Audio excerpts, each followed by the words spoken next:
Yeah, the first session of summer school, we weren't all together. Obviously, the international guys weren't there. There was a lot going on worldwide about that, but that's kind of been cleared up. So those guys are here, and then obviously with Michael being away at USA Basketball. But they have everybody here now, and then to have Ollie's situation all cleared up. Ever since second session of summer school started, and Michael got back from USA Basketball, everybody's been here, which has been great. You talked last year, Pat, about how quickly that group bonded. Have you seen any indication of how it's going to go this year? I know it's a short time, but Yeah, we're very particular in who we recruit, not just in athleticism and length and basketball skill, but the character piece is very, very important.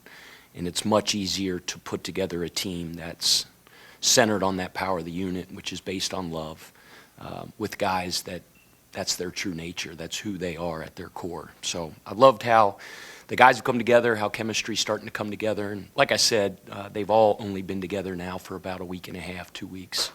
But it's a really good group. Pat, speaking of the international guys, what sort of vibe or dynamic do they provide to the team as opposed to what would be different to maybe a domestic prospect? They're not from this country. You know, they speak different languages. Obviously, you know, you look at Mo. Mo's a young kid. His best basketball's ahead of him. He's got unbelievable potential. But then you look at our other international guys, and they're grown men. You know, obviously, Ali Khalifa's been in college basketball for a long time. But with Sananda and with Zoo, those guys have been played professionally for multiple years. They come in as freshmen, but you know, I say they're different than most freshmen. They're hairy chest freshmen, as I like to say, grown men. You know, and just competing at such a high level against grown men, you know, puts them way ahead of the curve in terms of the adjustment. 22-year-old freshman is unique to college basketball, but not going to be unique moving forward. It's going to be more of that with college basketball. Coach, how has it been different for you this year with a year in the ACC, turnover in team? Are there any differences in how you have approached it this year, and what may be different regarding this squad versus last year's squad? Approaching it different, you know, the biggest difference is my life is kind of settled. Last year, during this time, there was chaos going on. You know, we hadn't moved yet. The family wasn't up here yet. We're still in the process of buying houses. I'm living in an apartment, really living in my office. But just to have that part of my life kind of in order and settled, it's been a little bit different of an off season. I feel like I have my bearings about me a little bit better. But as far as doing something different, I mean, every team is different. I've said it before. It's like Forrest Gump said. It's like a box of chocolates every year, you know. And part of this summer, with all teams around the country, is figuring out their team. You know, it's whether it's on the floor, off the floor, what your strengths are, what your weaknesses are. You have a sense in recruiting as to, you know, your vision of how those pieces are all going to fit together and work. But until they actually get here, they start interacting, they start competing together, they play every day. You learn more about your team as you go into the fall. What have you figured out so far? You touched on a little bit in that first question I asked, but anything in this quick section of time that you figured out? Well, you know, the things we always look for on the front end, and I usually feel good that what we look for on the front end is who they're going to be. You know, we always talk about ABC. That's the old Skip Prosser academics basketball character, guys that are going to take care of their business off the floor, guys that are passionate about hoop, and guys that are high character, that are about others. And I see that from these guys every single day. And then it's what we look for, and I can tell you through whether it's 5 weeks that guys have been here, 5.5 weeks, or just 2, you know, we look for guys that are tough. And we got a team with a bunch of tough dudes, competitors, guys that compete every day. I would say check on both of those. Basketball IQ. We look for guys with high basketball IQ that like to talk the game, that think the game. We have a team full of guys like that. And then people that make people around them better. So when you ask me what I've seen, that's what we saw on the front end in the recruiting process. And obviously we have a core group of guys returning, so I already knew what the back of their bubblegum card looked like. But with all the new guys, it's all those things that we hope for and more. Did you guys get together and watch Michael playing for Team USA? And was that kind of like a bonus bonding experience to do that? And also your impressions of him against that kind of competition? Yeah. We didn't get together and as a group watch it, but, everybody was locked in and engaged. Unbelievable opportunity for him to represent his country, to play with USA across your chest. Few people get to do that, and that is one of the highest honors in sports. And obviously, they won a gold medal. I give Tommy Lloyd a lot of credit. I thought he did a phenomenal job with that team. And not only the job he did with that team, but, the sacrifice that he made and Micah Shrewsbury made and Grant McCaslin made, and then even the guys that were at training camp that weren't part of the coaching staff. I know Mark Pope was on that. I think Dusty May. There were a couple other guys I'm not remembering. But think about how important the summer is to build your team in this new age. And those guys spent multiple weeks, 3 weeks, almost a month away from their team, dedicated to those guys winning a gold medal and representing their country. I thought that was awesome. And I thought Michael was sensational. You guys all watched it. He didn't get MVP, but he sure could have. And the thing that's great about him is he didn't give a crap about the MVP. He gave a crap about the gold medal. But everybody that watched that knew how special he was during that tournament. Last year, everybody was new to the place, to each other. This year, you do have several guys who have been through a year. Have they made things easier and helped bring in the other guys, the new guys? No doubt. That core group of guys are returning.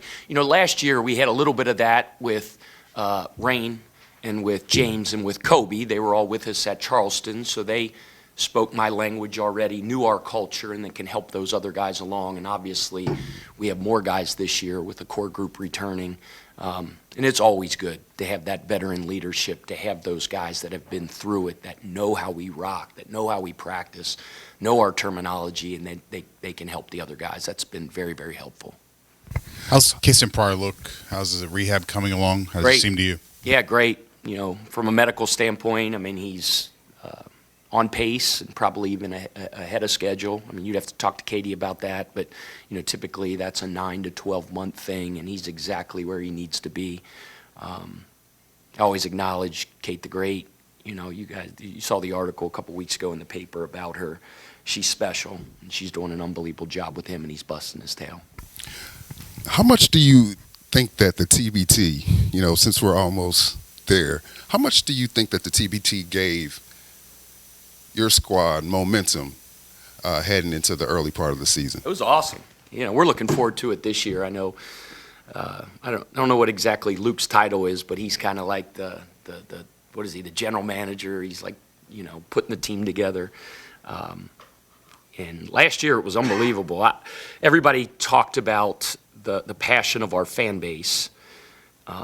When I got the job, and you felt it at the press conference, you just feel it around town. This is one of the most special sports towns in the country, but that TBT was the eye-opener for me.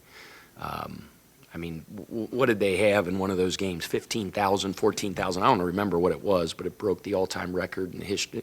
And our guys felt that too. I remember our guys going over there and everybody pumping them up. I remember Kenai Roos, doing the CARDS chant, and just to see how the town got behind that TBT team. And let's do the same thing this year. A lot of these guys, all these guys are sacrificing, right? They all have professional jobs. They all have they're professional players, and they're coming here to do something really cool. And make no mistake, a big reason these guys are doing it. I know a big thing was with Trez, whether Trez was going to play or not, and he made that decision to come here and play. And I'm using him as an example because he's playing in the Big Three. I think he has a game like on, I don't know what it is, Saturday, and he's got to be here for the game. And, he decided to do this, and I saw him yesterday, and it was great to see him. Gosh darn, is he long. He's got like a 7'5" wingspan. He looks like a raptor, and one of the toughest players I've ever watched play. I guarantee a big reason he did that is because of this town, what Louisville means to him. So, Card Nation, I'm giving a big shout out to those guys. Like, let's get out there, let's be loud, let's give them a huge 6-man over there at Fame Freedom Hall. Pat, what That's is? where it's at, right? Yeah. Just making sure. We saw the video with Ollie when you were able to share the news, with him, the good news. What does he mean to this team moving forward, do you think, and how special kind of was it after kind of what he went through for a month or so? It was awesome. That was a really, really cool moment. Ollie's such a special kid. All of you guys that have got to know him, and maybe now that he's eligible and he's playing this year, you'll get to know him more. I think he's coming in for media time. He just has a wonderful heart, and I don't think people give him the credit that's due to him of the job he did with last year's team. Even though he wasn't on the floor, man, he was a coach. He was an extension of me. He was like the Biggs whisperer, and he was helping James Scott and helping, those other guys, and unbelievable in the locker room. He's just about what we're about. And he's been through so much adversity with, the injury situation, and then, the scare of possibly not being eligible and not being able to play college basketball again, and just how it wore on him and the stress. And our team rallied around him. They picked him up. They gave him courage every day to just keep fighting. And then at that moment, it was really cool. We had all the, Josh and Alan and Lottie and Dudas and I could go on and on. Everybody was out in the hall, and I was supposed to bring them all in and then do the announcement and then have this big celebration, and I forgot they were out there. So after we did it, Josh came in and goes, "Yeah, man, thanks, appreciate it." But I heard it was cool. But no, that was awesome. I'm so happy for Ollie. And then on the floor, come on, man, he's one of the most skilled big guys in the country.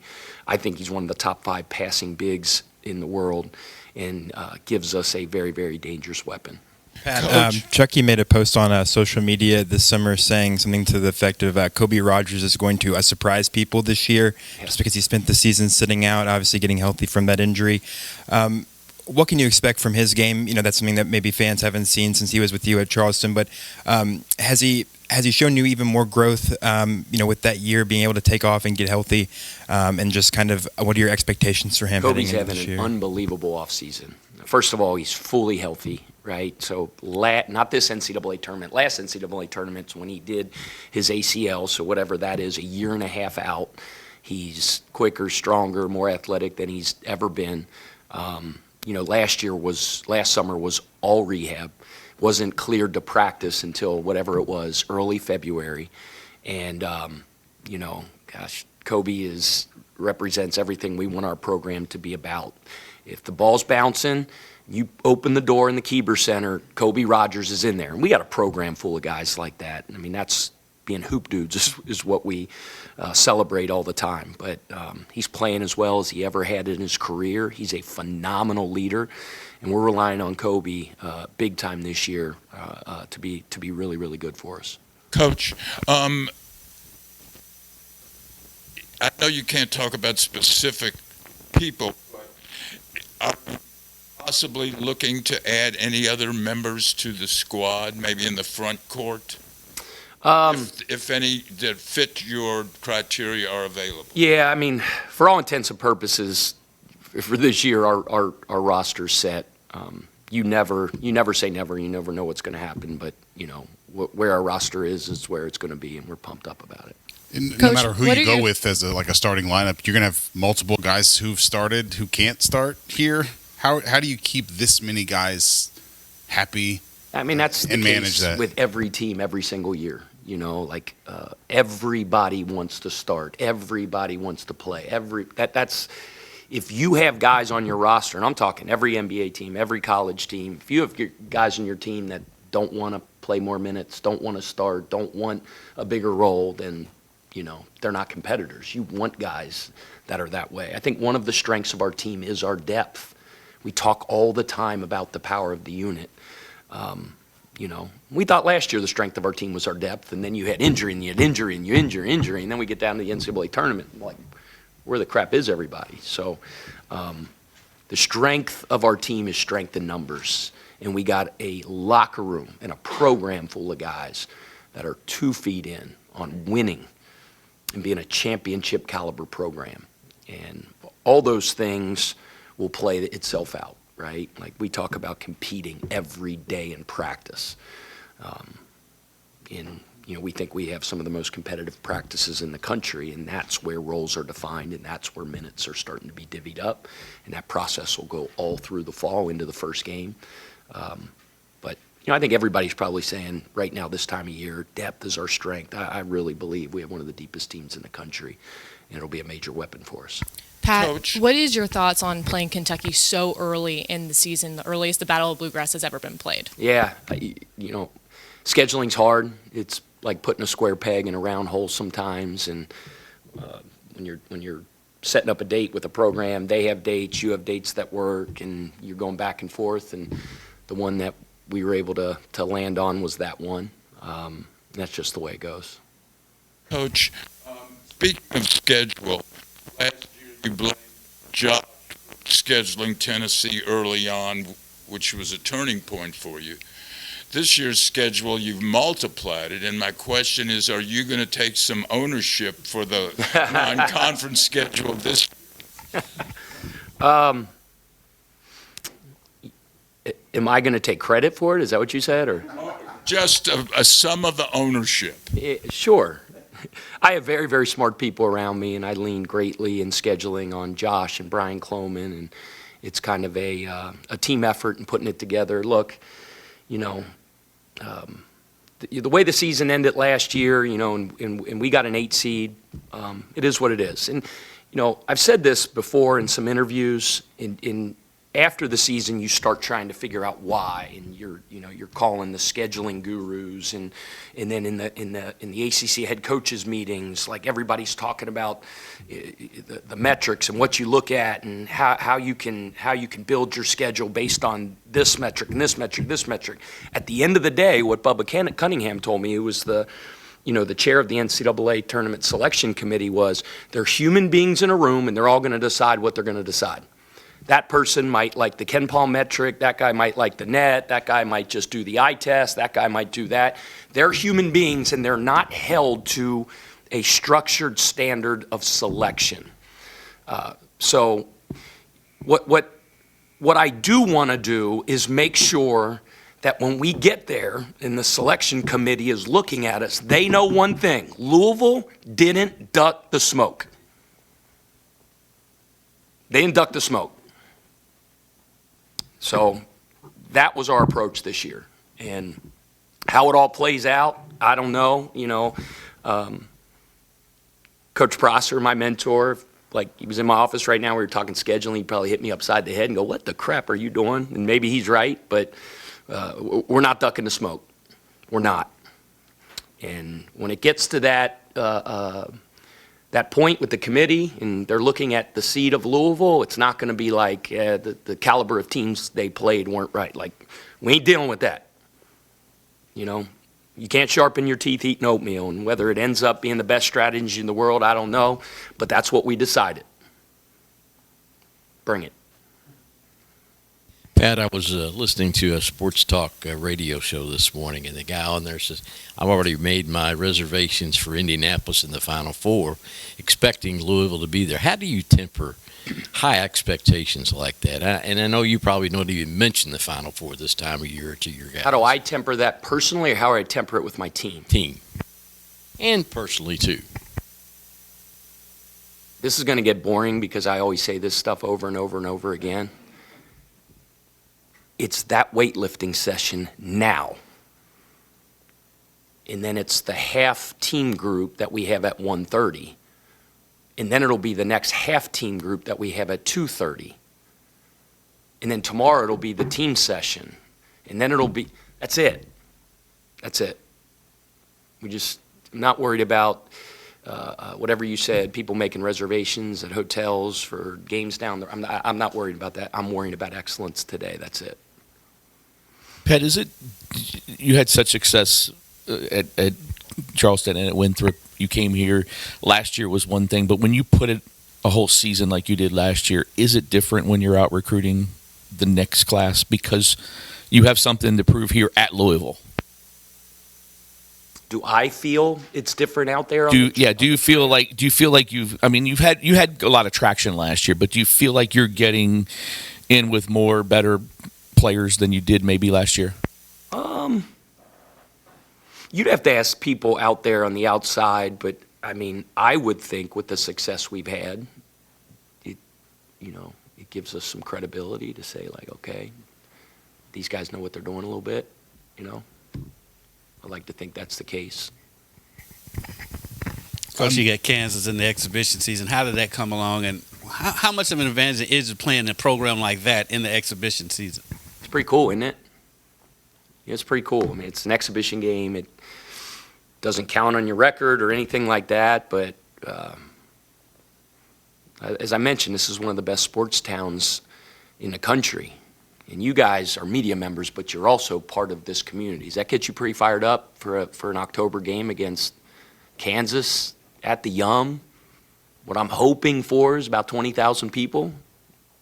Pretty cool. Pretty cool way to start the season, I would think, not only here in town, but around nationally. Is it on television yet or anything? We don't know that yet. Should be. Be pretty cool. I don't know. Last year we had 2 exhibition games against non-Division I's, and then you look at, obviously, went into the Tennessee game, and I've said it many times, we got literally and figuratively punched in the mouth. And, when we went down to the Bahamas in the summer, as I told you, one of the guys that took my bags at the hotel was in the starting lineup with the one team we played that evening. So like to think Coach Sells' teams and the Kansas Jayhawks are going to be a little bit better of a test early on to get us ready. How can you talk a little bit about Sananda and you talked about him? He's a grown man. He's been playing, against grown men.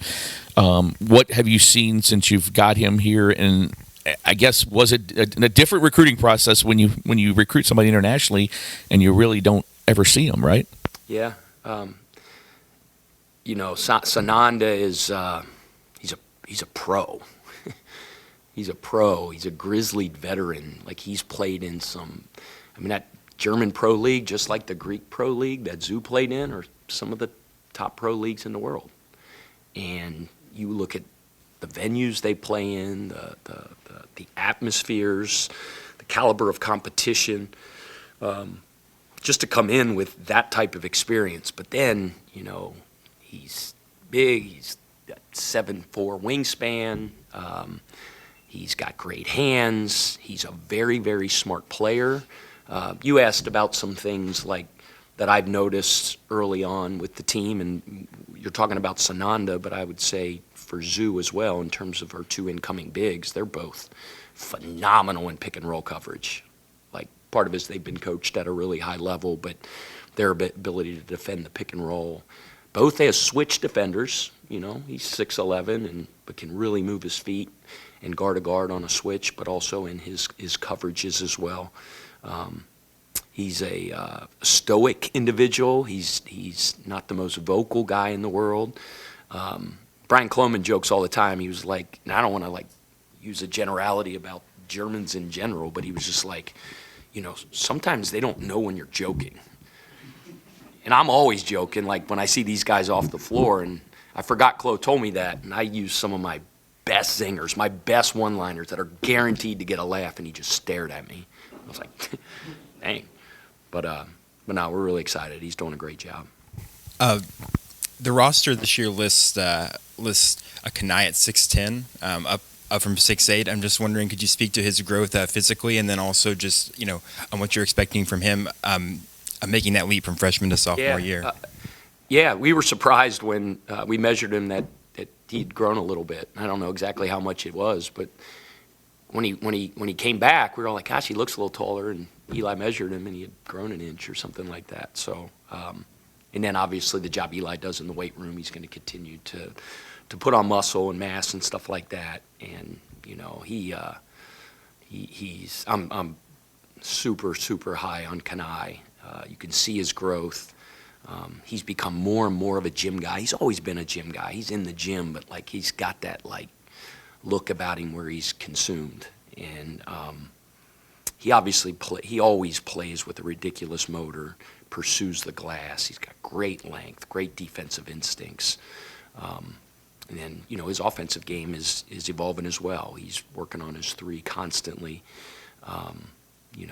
keeping his game simple on the offensive end, executing actions, things like that. He just got a firm understanding of who he is and who we are and how he fits into that. And you can see that, he's more comfortable this offseason versus last. Is Conwell a guy who can get you a bucket whenever you need? I mean, you need guys like that, and he's done it at the highest level, really. We got a bunch of guys like that, which is good. But Ryan can flat score the ball. He's an elite three-point shooter. He's one of those modern players that are effective in the highest percentage shots in the game. He's really good at the rim. He's really good from three. He can generate free throws, and he makes free throws. He understands. He played for Josh Ertz, played for Sean Miller. And Josh's system's probably a little bit more similar to ours. And when I talked to Josh about Ryan, and he just came out of his shoes, just like Sean Miller did, like phenomenal kid. And I just saw Sean the other day, and Sean goes, I said, "How's Ryan doing?" And I said, "Man, he's great, phenomenal kid." And he goes, "You know what? It doesn't change. Like when things get down, when things get bad, like he doesn't change." But going back to Josh's system, like Josh told me, like he knows where his bread is buttered, at the rim from three, and getting to the line. And great leader. Really excited about Ryan. Can you speak to seeing your guys get a shot at the NBA and how your system prepares guys for the NBA? Yeah, I mean, gosh, you look at how Terrence Edwards' game was unleashed. You look at Chucky Hepburn, how his game was unleashed. And, you look at Rain, Rain, even going to a higher level here and better players around him, obviously his game went up. You look at, I like to think a big part of it is that we just inject so much confidence into our guys. I for instance, using Chucky as an example, like Chucky was playing a little tentative early last year, like in the preseason and things like that. And, he put a text or a tweet or a text that I sent him early in the season. He put it out on social media, and I just told him, you go play with the most unbridled confidence you've ever played in your life. You go hoop. Obviously, the standards are to play with unbelievable toughness and intensity and guard with every fiber of your being. But from the offensive end, man, you go have fun and you hoop. And the fact that we play with such pace, we play one of the most modern styles in college basketball from an offensive standpoint, and our guys flourish. What's been your take so far on this new system of sharing revenue with athletes directly? I mean, you obviously didn't have to do the complete overhaul of a roster that you did last year, but just what's that been like navigating the space now that players are getting paid directly from the school? Yeah, I mean, it's good that the settlement is finally, it's done, right? Now we for so much there was speculation, will it, won't it, will it get approved, and then there was all this other stuff. Just the fact that it's done, and we have some parameters, we have guidelines, we've pressed the go button, and obviously outside the settlement, there's true NIL as well, and it'll just be really interesting. And I think there's a collective want-to in college sports right now to try to make this work. Change is inevitable, and this is one of the most seismic shifts in the history of college basketball the last couple years, both with the transfer portal and with NIL, and this new change is, but, you like that there's some structure now, and I think everybody's committed to make this work. How big was it to get Javon back for another year for this team? Huge. Huge. Javon embodies, I say this a lot, but he truly embodies what we're about. He's as committed to his game and his body and his mind and our system and his teammates as anybody I've ever coached. We talk about wanting the smoke in scheduling. Javon wants the smoke in the biggest games and the biggest moments. Like, he doesn't blink. I think back to like that Clemson game in the ACC tournament, and it was the closest thing to football that I've ever seen on the basketball court. Like, it was as nasty, knockdown, drag out, prize fight, really any game I've ever coached. And like, he was in every scrum. He was competing for every ball, whether it was on the floor or up in the air. And he comes to the sideline, and he's playing a cajillion minutes because our rotations were really small with rain being out and things like that. And he just never gets tired, ever. And he sets the tone every day with his work ethic. He's always the guy, one of those guys that are the first one there and the last one to leave. And he's one of those guys that's around the clock being about the right things. His sleep, his nutrition, his recovery. He is as regimented as anybody and really sets a great example. So we're unbelievably blessed to have him back. Along those lines, where do you see his game going in year 2, and what does that ceiling look like? Yeah, I mean, I think it really continued to go like this last year. I mean, you could see we did a lot of unique things with Javon, especially as the season progressed. We not only used him in actions as a pick and roll screener, we would put the ball in his hands to create kind of inverted pick and rolls where you have to make tough decisions when a guard or a shooter's defender is setting the pick and roll on him. And he's a mismatch problem because if you switch, he can turn his hips, and he's a very effective power post player.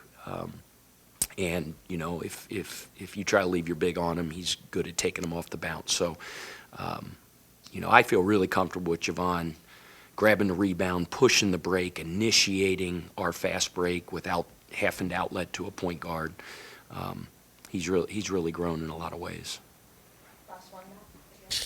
Pat, you mentioned how Pryor's ahead of schedule or maybe like on schedule with that 9 to 12 month time frame. When do you kind of expect him to potentially get cleared to resume practice activities, and do you think he's going to be available to start the season? Yeah, I can't speak to that. That's the medical people. That would be Katie and the doctor. I do know typically around the 9-month mark is usually when you start to get, you know, start that, whatever they call that progression toward,